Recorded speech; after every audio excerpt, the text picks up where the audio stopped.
Lumulutang na, luto na siya mga kabakers. Malapit na siya maluto. Oh. Ang bilis naman maluto niyan mga kabakers. Ganyan ang tamang pagluto sa binangkal. Ayan. Okay, naglulutang na siya. Oh. Ayan na siya mga kabakers. Oh.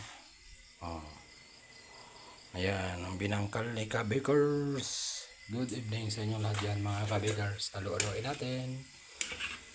Para yan o, para bumaliktad siya.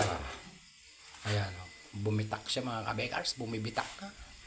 Napakasimple lang ng ingredients niya mga kabakers. Napakadaling gawin, napakagandang negosyo ang binangkal. Ayan o, lumulutang na siya mga kabakers o. 1 kilo lang to mga binangkal ko mga kabakers. Ayan, 1 kilo. 1 kilong harina na third class. Ayan.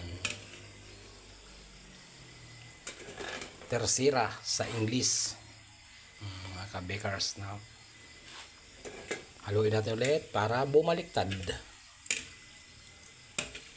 Ayan o, malapit na siya. Bumitak na. Basta lumutang yan mga kabakers. Malapit nang maluto yan.